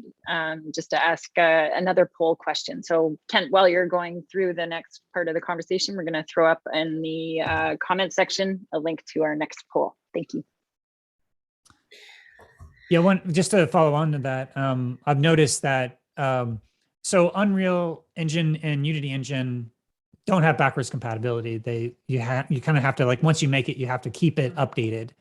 And if you want to make something now and have it accessible in 5, 10, 20 years from now, WebXR is a really great way to do that. And so I think actually a lot of government and more institutional experiences having something like the WebXR would be very beneficial for them. So that's a context that I've seen, at least, where they look to say, hey, we don't want to have to, we don't have the power to be able to update this, and we want it to have widely accessible across all of these people, whether on the iPad or whether in VR, but also have it so that you're following a certain amount of standards, so that it's a kind of a great tragedy of the XR industry that a lot of this early cultural history of these experiences probably won't work in 5 to 10 years unless there's considerable effort to be able to ensure that we're properly archiving these. But that's not sort of the culture right now. It's basically use the latest and greatest, and then, it may not work in 2 or 3 years from now. So that, I think, is a context where, education, military, and the government would be well suited to be able to look to XR. But yeah, what else? What other ideas or other experiences to kind of take a mashup of other things that are out there that you would think is be a good WebXR project? I have one, and what excites me about VR, other than the obvious how beautiful it can be because I'm an artist and all that, and Blortasia and all that, is the ability to connect. I love social VR, and I love the idea because I grew up with a family all over the world. So for me, the idea of being able to, meet with your grandparents in a space and have a family time or friend time together in an easily accessible way, because you're never going to get all these people to do VR and they don't all have the visors. So I would love to see an actual, and I know there's hubs and there's all this, but I would love to see a space where you could, and I think where you could get people who are, all over the place to easily meet in a comfortable space that maybe reflects different styles of houses, in different parts of the world. So you could like meet with your grandparents, your cousins, and have like a family reunion virtually easily for everybody to get into the space. And I also think it would be a way to get people into XR who wouldn't normally, because the barriers are really high to, use the thing. But that's more of an emotional application than necessarily a technology one. But I just love the idea of being able to have people all over the place meet up and in an easy way. And I don't think that's quite there yet, what I'm talking about. Yeah, the point about sharing like architecture or looking at architecture or spaces, that's really interesting. And actually, there's a lot of movement that's happening in the sort of larger 360 photo and 360 video space that I feel like a lot of the larger VR industry sort of says, oh, that's not real VR. And there hasn't been as much uptake in terms of either experiences or things that are promoted, let's say by Facebook. They've integrated different things, but the idea of being able to kind of share, like people going on a trip and taking photos and then sharing your own journey, or being able to tell a story about what you went through, or Google Earth is amazing, but I feel like I haven't spent as much time in there because it's like a solo experience that it'd be so much better if somebody was, say, giving me a guided tour of their hometown, or these are all the places that I lived, and you go. And when I first got access to Google Earth VR, I actually invited some people over to my home, and one by one had them go to different places and have them share stories about their lives.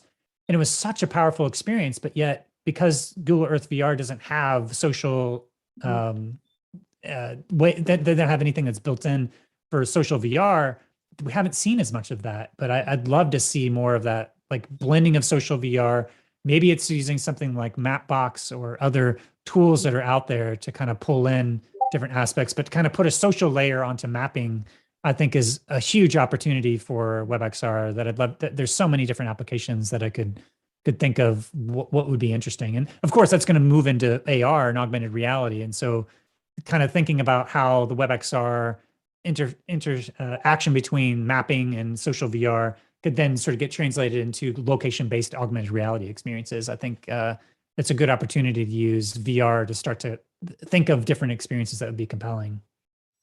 But It was funny because it came up, just as a little addendum, it came up when I was sitting around a campfire with a bunch of friends who I only see once a year because they all live all over the place and we're all in the same place only once a year at that.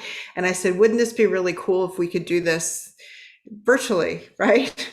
Have a virtual fireplace, sit here, and we could do it a lot more often. And I just love the idea that with a WebXR browser access, everybody could do it with a click, as opposed to all the hurdles that it takes to get an app loaded, everybody to be in that app, find each other, all that stuff that you have to do. Where'd you go in space? I don't know.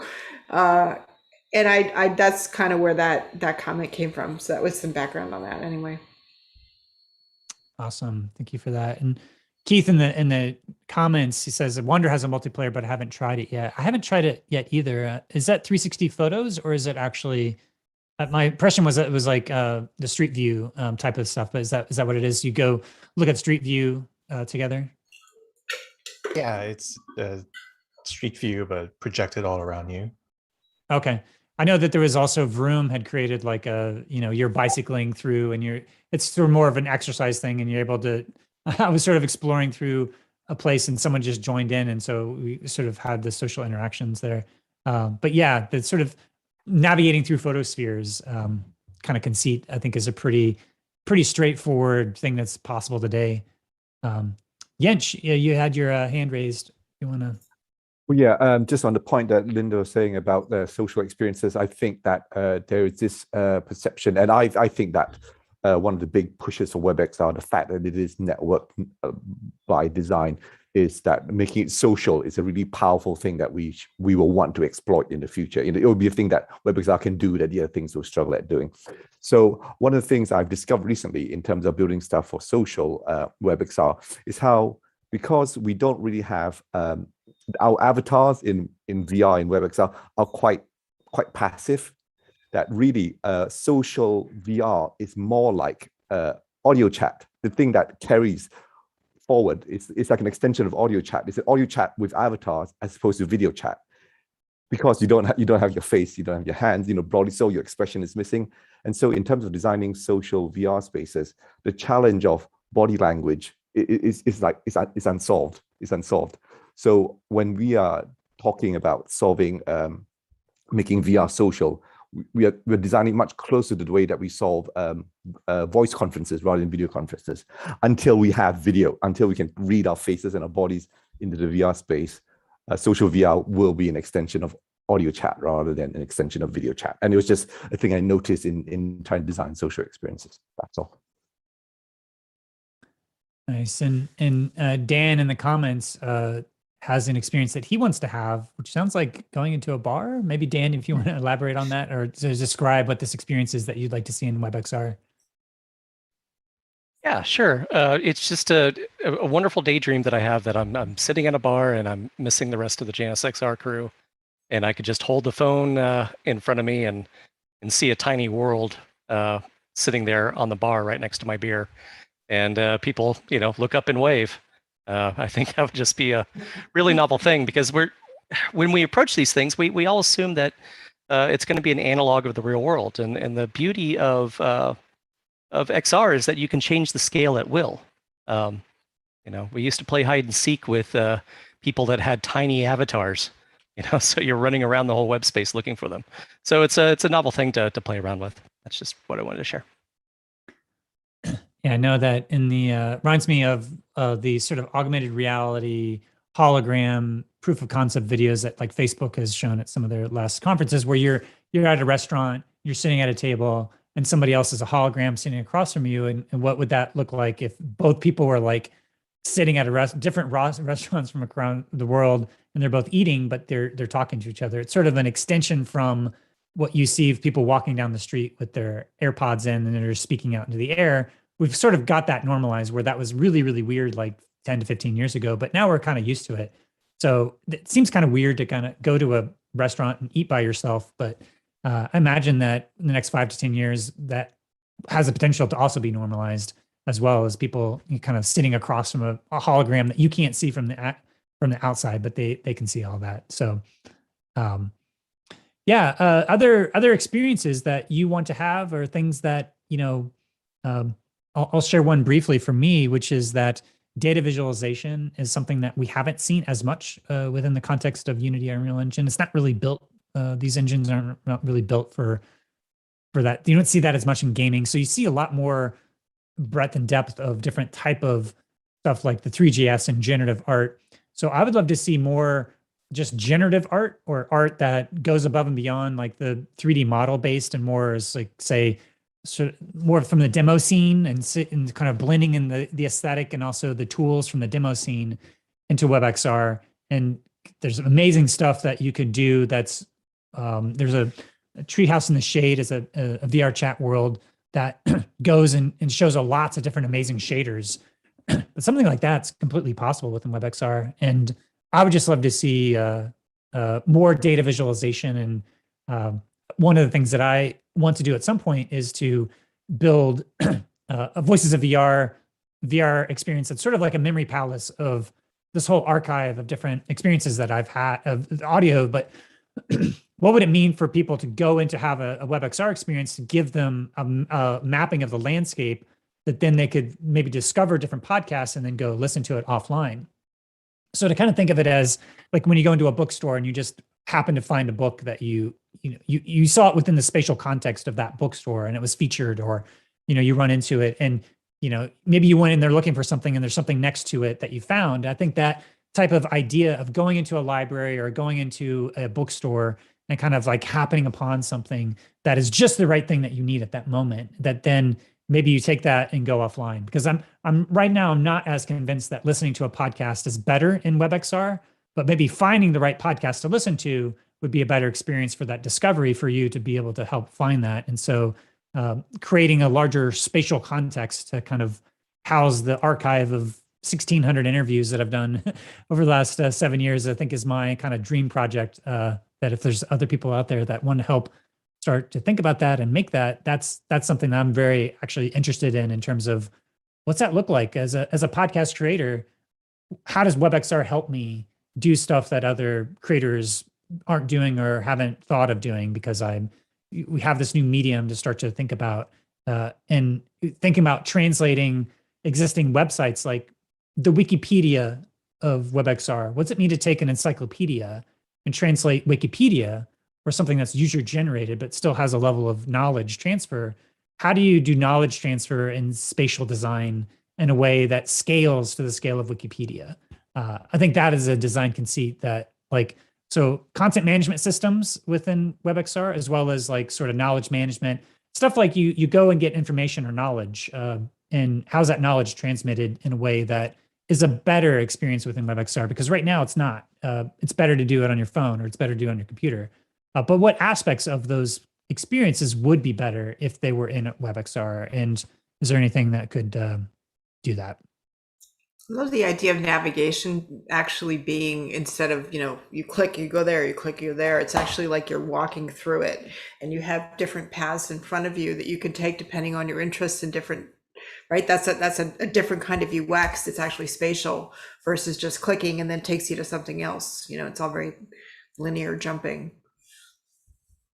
Yeah, and Oren just shared shaderworlds.com, which is, I don't know if it's produced by Shader Toy, but I guess, are these, can you see these within WebXR? Can you hop into these? I haven't seen it, but it's a sort of a VR not supported on some of them. Maybe that's just my browser, but yeah, stuff like that. Shader worlds. I think that's actually, the kind of mathematically generated types of worlds like that are pretty optimized, and so they're the stuff that the creator Inigo Quilles, I think his name is, the guy who created Quill. He was doing some pretty amazing shader-based art, and I think there's a lot of those different tricks that are used within Quill. But to see, I think, some of the stuff that's more mathematically driven rather than driven by 3D models is something that would be a good.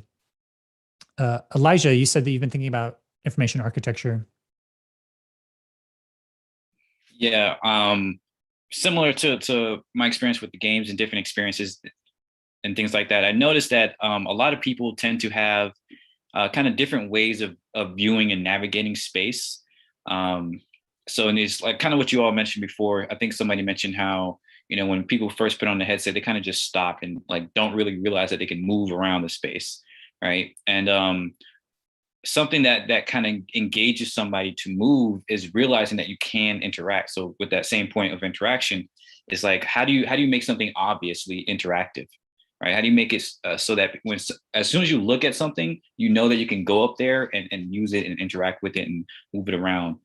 Because that is also a problem with creating something like what you were talking about in a purely web space, in a 2D space, well, a 3D space in a web interface. Without the headset, it becomes increasingly difficult to portray interaction, because then you don't have the same amount of things like affordances that you would have with a typical 2D interface, like buttons and things like that.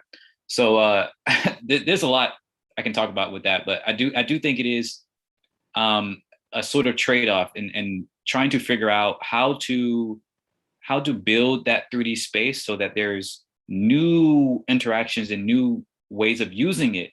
That's something that you simply cannot do with a 2D website, because a big argument people have with this is like, oh, why can't I just have a simple directory, right, for all your shows or all your podcast episodes? Why can't I just see a typical 2D website? And that's when you have to answer that question with, oh, well, a 3D space allows you to, maneuver around it and put things together in different ways and connect the dots that you, in a way that you wouldn't be able to do with a typical, 2D space. So there's a lot in terms of, to kind of bubble this all down in terms of interaction. I guess you would call it new or XR specific use cases. And then I would say affordance or accessibility, things that makes it easy to actually interact with it, if I had to sum it all down. Yeah, that's a good point. And one of the design conceits I've seen that comes from the gaming world that I think got adopted within the VR industry in the early days was you have a scene that has a bunch of baked lighting And then the objects you can interact with have different lighting, so they kind of stand out. They don't kind of blend in. So it's made obvious by people who have that trained eye that, oh, because this looks different, I can interact with it. That's people who have a lot of experience with gaming that may not necessarily already translate over into, like, say, a WebXR experience and designing interactions for WebXR. We don't know what kind of hand interactions or if people are on a phone or not. I think translating an interaction that works from VR and then all the different platforms, I think that's a challenge that we haven't quite figured out yet. And I think one of the things that I see in terms of at least the early designs within VR chat was that you would get close to something and you would have like the sort of the outlines of the blue to be like, oh, you can push this button or you can interact with it, or you have to actually engage with this. And it kind of breaks immersion and sometimes, but sometimes it's helpful to know like where the buttons are.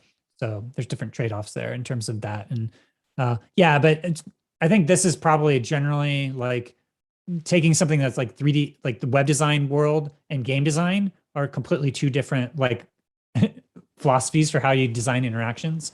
And we're going to see a blending of those two. And I think at least at first, what I expect is that it's going to be dominated by sort of the human computer interaction of the web and make sure that it sort of works down because it's almost like the, you want to have the graceful degradation, I think is what they call it, where sort of if you have JavaScript, it works, it's enabled.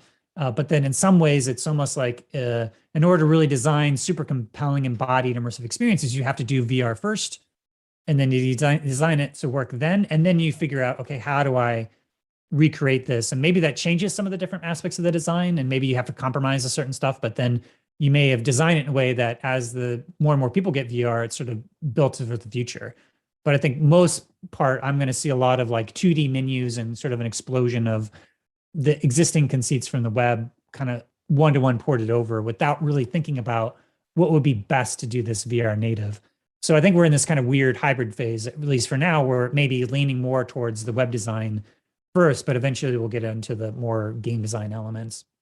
That's at least what I expect. There's a comment here from Eric. I don't know, Eric, if you want to sort of mention, I think this idea of what's happening within the consumer 360 video space and an opportunity that you're either thinking about doing or already doing in terms of a WebXR experience that would be compelling. Hi, thanks. I'm not on video right now. That's fine. Go ahead. I was working till 5 a.m. this morning on it, so I have a problem. No worries. Getting ready for this event, but I was really looking forward to it. Yeah, I think that there have been a whole series of consumer VR cameras, all of which have gone bankrupt essentially because they couldn't sell enough of them. And one of the things that was most difficult, if you look at the VU's group site on Facebook, you'll see about at least once a day, somebody asks, well, how do I put my photo up? How do I put my 180 photo up? It doesn't work on Google, doesn't work on anymore. It used to work a few weeks ago, but it doesn't work anymore.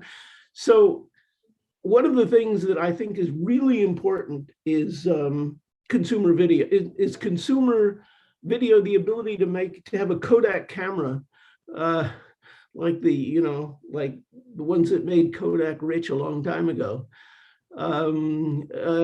Very easy way for people to record their home activities and their home events and whatever they want to film and whatever they want to show and put them on a website. And it's really hard right now. There are a lot of different formats and none of the standard free things really work very well for VR. If you want to do both stills and video, and you have some things that are regular photos and some things that are 360 and 180. And so using some of the first level systems like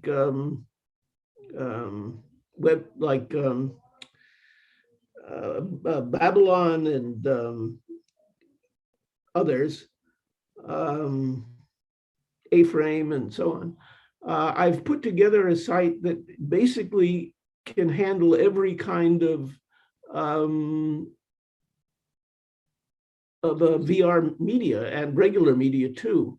And I have some simple ways right now for doing the kind of interactions that you were talking about. I was just posting about my recollections of the old days on the web when there was no standard for interaction, and everybody was doing everything, and it was very confusing. Some were beautiful, some weren't. And then Microsoft defined the standard. It was ugly, but it worked and it stuck. And when people tried to do something fancy, nobody could figure out what they were doing. And so just about everybody does it exactly the same way. So I've been trying to think about what are the best ways to interact in 3D. So far, I found that the ray and the trigger is the simplest way to interact. And right now I'm trying to define a standard for perhaps colors for tabs that go in different places. For example, there might be one kind of color if you're going to change your site. You change the page, and a different kind of color if you're going to show some kind of video. Now, I'm talking about really, really simple consumer videos, but it seems to me that integrating video with all the facilities of WebXR and its dynamic and interactive facilities is very important. And right now, video is a very unimportant part, and I think it should be a very important part. It'll be very important for advertisers and theater and the evolution of the mid-space between video, which is easily accessible by many people, and live action, which is only accessible in the theater. WebXR is a terrific place right in the middle, where you have the feeling of being live, the feeling of being there, the feeling of presence, and you still have the ability to multiply your effect to a large audience. So that's what I'm doing. I hope to have it. I'm testing it now, and I hope to be able to show it to people soon. Awesome. Well, I think that's probably a good place to start to wind down. I'm going to pass it over to Julie, but just thank you everybody for joining us here for this town hall. This is an opportunity for us to just kind of get the community together and to hear from your own experiences, just to get the conversation going and thinking about experiential design and thinking about where things are going for the future of designing experiences for WebXR. And we have this whole day-long summit that I'm going to be moderating and hosting here on October 12th. And so, Julie, I don't know if you wanted to give sort of the closing pitch here for what people can expect. Sure. And thank you so much, Kent, for leading today and the great conversations that we've had, but we certainly have more to talk about. And we're bringing in so many more amazing people to help us build the conversations, first of all, around world building, modeling your metaverse. Let's talk about polygons and optimizing for scalability. I think that's a huge discussion out there to be able to optimize for the web. Talking about the uncanny valley and metahumans and likable avatars, that sort of thing. Also about the UX and UI design. I know that we talked about that a little bit today, but what is that return on experience that I call ROX? And making sure that we've got the right user experience matching the interface that's being built for it, and how do we engage them into that from that 2D moment to a 3DOF moment, and then again into a 6DOF moment. So talking about everything gamified and spatial and experiential design thinking, marketing makeovers. We're going to talk with a conversation with Robin Hunicki, and design summit presentations from Jackie Moray. We're going to have art and educational conversations, Wonder and Awe by Design, Caitlin Krause, who was here earlier.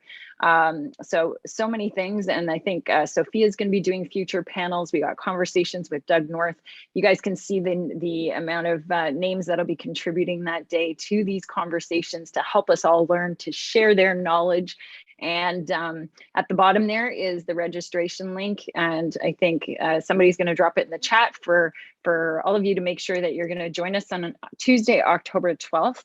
it's going to be a full day again, just like we did for the business summit, but it'll be back-to-back amazing presentations on designing spatially for the experiences that you're building for WebXR. So yeah, I don't know if anybody else from our team, many thanks to the WebXR Design Summit team in the background. We've all got these fancy background images now. You know who we are, working diligently in the background to put this show together with the support of our sponsor, FutureWay. Please make sure you register for this day. It's going to be very invaluable for anybody that you, for yourself and anybody you want to bring with you. It's open to everybody. So I think once we kind of lock down some of these design principles and standards and best practices, then we evolve into better experiences. So thank you very much on behalf of all of us and for everybody joining today. And I don't know if anybody wants to close out. Thank you so much to our producers, Steve Lewis, and of course, Ben Irwin, behind the scenes who are working together to put this entire show together for us today. So with that, I think we've only got about 1 minute to go. Opening the floor to any other closeouts. Thank you so much. And I guess, Kent, we'll see you in 2 weeks today. We'll be in the platforms and be able to share all of our experience at that time. Yeah, Sound good? I'm really looking forward to it. And thanks everybody for coming out. And yeah, just I'm looking forward to all the different conversations. And you know, for me personally, I started the Voices of VR podcast to really design, you know, kind of break down a lot of these design principles. And so it's just fun to kind of get the designers and the creators and the makers together to be able to kind of have these discussions, and then also to, you know, really do some deep dives into specific verticals and aspects. I'm really excited for this, and I hope to see everybody there in a few weeks. And yeah, anybody else, any other final thoughts? I just want to say thank you for coming, everybody. Thanks, everyone. Have a great day. Thank you, everybody. Great seeing everyone. Thank you. Awesome. Thank you, Kent. You're welcome. Yes, thank you very much, Kent. Great job, everyone. All right. Yeah. Thanks for organizing it.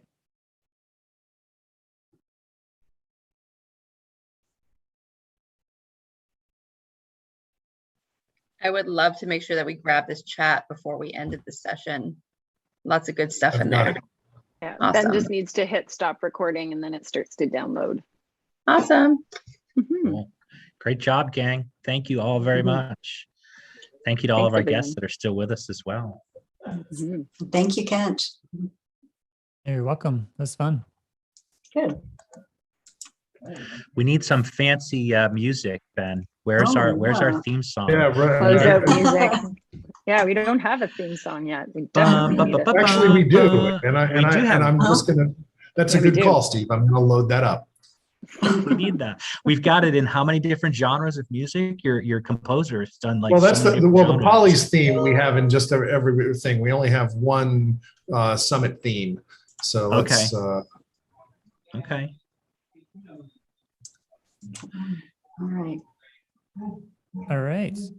Well, I'm going to bounce, but it was good. And we'll be in touch with everybody here soon, and have a great rest of your day. All right. Thank you, Thanks Kent. a lot. See you later. Great job. Thanks very much, team. Yeah. Bye-bye, everybody. I will hold the room open just for a minute or two. Everyone else, if they want to drop off, just in case we've got any stragglers here that have any questions. So, Albert, thanks for joining us. There it is.